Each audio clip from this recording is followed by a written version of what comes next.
नमस्कार मित्रांनो. तर आप्पी आमची कलेक्टर या मालिकेमध्ये पाहायला मिळते की आप्पी अर्जुन आपल्या कामावरून घरी आलेले असतात. अमोल आपल्या रूममध्ये अभ्यास करत बसलेला असतो. हे बघून आप्पी म्हणते की आज आपलं एवढं गुणी बाळ एवढं शांत अभ्यास कसं करते, खेळायचं सोडून. अमोल म्हणतो की मला खूप अभ्यास करून खूप मोठं व्हायचं आहे. अर्जुन म्हणतो की अरे पण त्यासाठी अभ्यासाची गरज नसते, त्याला वेळ लागतो. हे ऐकल्यावर अमोल म्हणतो की हो, वेळच तर नाही आहे ना माझ्याकडे. अर्जुन म्हणतो की म्हणजे तुला काय म्हणायचं आहे अमोल. अमोल म्हणतो की घरात खूप भांडणं होतात ना, मी मोठा झाल्यावर घरातल्यांवर ओरडणार, म्हणजे ते माझं ऐकणार. हे ऐकल्यावर अर्जुन म्हणतो की अरे पण त्यासाठी तुला मोठं व्हायची काहीच गरज नाही आहे, घरातले सगळे तसेही तुझे ऐकतात, तू फक्त सांग.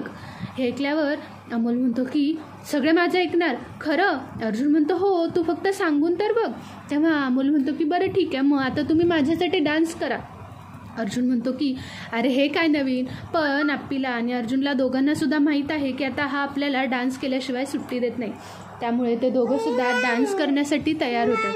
ते डान्स करतात. तेव्हा अर्जुन म्हणतो की बरं ठीक आहे, दरवाजा तरी बंद करतो. हे बघून ते दरवाजा बंद करतात. अर्जुन म्हणतो की अमोल बाळा, गाणं कोण म्हणणार. तेव्हा अमोल अर्जुनकडेच बघायला लागतो. हे बघितल्यानंतर अर्जुन म्हणतो की बरं ठीक आहे, मीच म्हणतो. असं म्हटल्यानंतर ते दोघंसुद्धा डान्स करायला लागतात. एक दूसरे से करते हे प्यार हम या गाण्यावर ते दोघंसुद्धा डान्स करतात.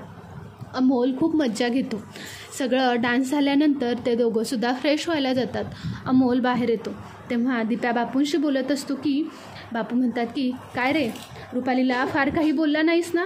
दिप्या म्हणतो की नाही, जे तुमच्याशी बोललो तेच मी त्यांच्याशी बोललो, ते यावेळेस नक्की सुधारतील. हे ऐकल्यावर बापू म्हणले की नक्की का. दिप्या म्हणतो हो, तुम्ही फक्त बघाच. असं एवढ्यात अमोल तिथे येतो. अमोल म्हणतो की काय करताय. दिप्या म्हणतो की काही नाही, भाची सरकार झाले का फ्री. हे म्हटल्यानंतर ते बसतात. तेवढ्यात सगळे घरातले तिथेच जमतात. आप्पी अर्जुनसुद्धा बाहेर येतात. हे ऐकल्यानंतर मोना आतून बाहेर येते आणि म्हणते की हे बघा बापू, आप्पी माणसांनी किती छान काम केलं. बापू तिला शिक्षा दिलेल्याचं सगळा व्हिडिओ बघतात. बापू म्हणतात की आप्प्या, हे काम एक खूप चांगलं केलंस, पण एवढ्या लवकर कसं काय झालं. त्यावर अर्जुन म्हणतो की अहो, ते शिक्षक आधी तयारच होत नव्हते, पण आप्पी हट्टी सगळ्यांसमोर कबूल करून घेतलं.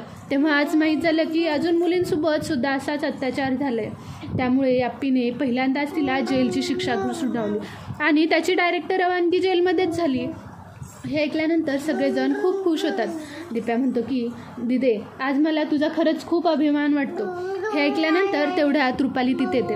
रुपाली म्हणते की आज ना मी फेरणी बनवली आहे. एवढा सुधार झाल्यानंतर दिप्या उठून बापूंजवळ जातो आणि म्हणतो की बापू, हे काय नवीन आता, मी म्हटलं ना मला वाटलं सुधारतील, पण सुधारायचं काही दिसत नाही. बापू म्हणतात की दिप्या, शंका तोपर्यंतच मनात ठेवाव्यात जोपर्यंत त्या खऱ्या होत नाहीत. तेव्हा दिप्या शांत बसतो. ही फेरणी बघितलेली बघून आप्पी म्हणते की अहो पण तुम्ही याच्यासाठी काय कशाला केलं. तेव्हा अमोल म्हणतो खुश होतो आणि फेरणी म्हणतो. रुपाली म्हणते की अगं तू एवढं छान काम केलंस ना, त्यासाठी मी फेरणी बनवली आहे आणि आजची फेरणी अमोल आपल्या माला भरवणार. तेव्हा ती फेरणी आप्पीच्या हातात देते आणि अमोलला आप्पीला फेरणी भरवायला लावते. तिच्यात चांगला बदल झालेला असतो. त्यामुळे आप्पीसुद्धा तिच्यावर विश्वास ठेवायला लागलेले असते. सगळेजण आप्पीच्या हातची फेरणी खातात आणि खुश होतात. सकाळ झाल्यानंतर रुपाली किचनमध्ये असते. अमोल पळत येऊन रुपालीकडे येतो आणि म्हणतो की मा काय झालं. तेव्हा रुपाली त्याला सकाळच्या गोळ्या देते. ती म्हणते की अरे तुला जेवणाच्या आधी गोळ्या घ्यायच्या आहेत ना. हे ऐकल्यानंतर अमोलला ती 2 गोळ्या देते. अमोलसुद्धा गपचूप खातो. तेव्हा रुपाली अमोलला म्हणते की अमोल बाळा, आज आपल्याला काहीही करून डॉक्टरांकडे जायला हवं, कारण आधीच 2-3 दिवस झालं मला जायचं होतं पण आपण जाऊ शकलो नाही. आपण डॉक्टरांकडे गेलो तरच त्यावरचे उपचार आपल्याला कळतील ना, पण यासाठी आपण कसं जायचं. अमोल म्हणतो. तेव्हा रुपाली म्हणते की काळजी करू नको बाळा, मी काहीतरी करेन. तेव्हा अमोल म्हणतो की नाही मा, माझ्यामुळे तुला परत कोणी बोललेलं मला आवडणार नाही, तू थांब, मी काहीतरी करतो, असं तो रुपालीला प्रॉमिस करतो. रुपालीसुद्धा बरं म्हणते. सगळेजण बाहेर बसलेले असतात. तेव्हा रुपाली आपली मेथीची भाजी बनवलेली आप्पी समोर आणते आणि म्हणते की अपर्णा, एवढी भाजी बघतेस का कशी झाली आहे. तेव्हा आप्पी म्हणते की कशासाठी. तेव्हा ती म्हणते की अगं अमोलला किती लागतं ते मीठ वगैरे नीट आहे का बघ, म्हणजे मी आपली डब्यात द्यायला निर्धास्त. आप्पीलासुद्धा रुपालीचं हे वागणं एवढं शॉकिंग असतं की ती काहीच बोलत नाही. त्यावर तेव्हा आप्पी म्हणते की अहो तुम्ही बनवलं आहे ना, आता तुम्ही इतक्या दिवस अमोलसोबत राहताय, तुम्हालासुद्धा त्याच्या आवडीनिवडी कळल्याच असतील की. रुपाली म्हणते की नाही. तेव्हा मोना म्हणते की अहो रुपालीताई, फक्त भाजीची चव बघायची होती तर मला सांगायचं, मी बघितलीच असती की. तेव्हा रुपाली म्हणते की नाही मोना, अपर्णा अमोलसोबत खूप दिवस राहते त्यामुळे तिला अचूक कळेल. आप्पी म्हणते की बरं ठीक आहे. ती मेथीची भाजी हातात घेते. तेवढ्यात स्वप्नील तिथे येते आणि म्हणतो की तुम्ही दोघी आया आपल्या लेकाच्या काळजीत नवऱ्यांना विसरताय, आमचा आणि अर्जुनचा डबा अजूनसुद्धा दिलेला नाही. रुपाली म्हणते की मी भरून ठेवला आहे आणि तेवढ्यातच भाजी ठीक आहे हे सांगितल्यानंतर रुपाली आपला अमोलचा डब्बा भरण्यासाठी जाते. तेव्हा मोना दिप्याला सांगत असते की या नक्कीच बदललेल्या नाही आहेत, मला पूर्ण खात्री आहे. दिप्या म्हणतो की यांच्यावर लक्ष ठेव. तेव्हा मोना म्हणते की अहो तुमच्याकडे त्या शौर्याचा नंबर आहे का. दिप्या म्हणतो की नाही, पण त्याच्या वडिलांचा असेल, तो अमोलचा मित्र ना गं.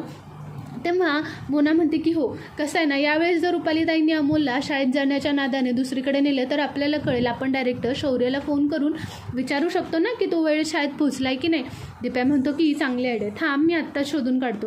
रुपालीताईंचा आज नक्कीच खरं खोटं बाहेर निघेल. एवढे आता अमोल म्हणतो की मा, आज मला ना स्कूल बसने जायचं नाही. अर्जुन म्हणतो की का रे बाळा, तुला काही स्कूल व्हॅनने जायला काही त्रास होतो का.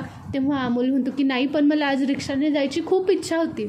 आप्पी म्हणते की अरे बाळा, पण आता सगळे कामाला निघालेत ना आणि मामालासुद्धा गडबड आहे, तुला कोण सोडणार. तेव्हा अमोल म्हणतो की पण मला जायचं होतं. आप्पी म्हणते की बाळा, सगळ्यांनाच काम आहे. त्यावर अमोल म्हणतो की मग मी मोठ्या मासोबत जाऊ का.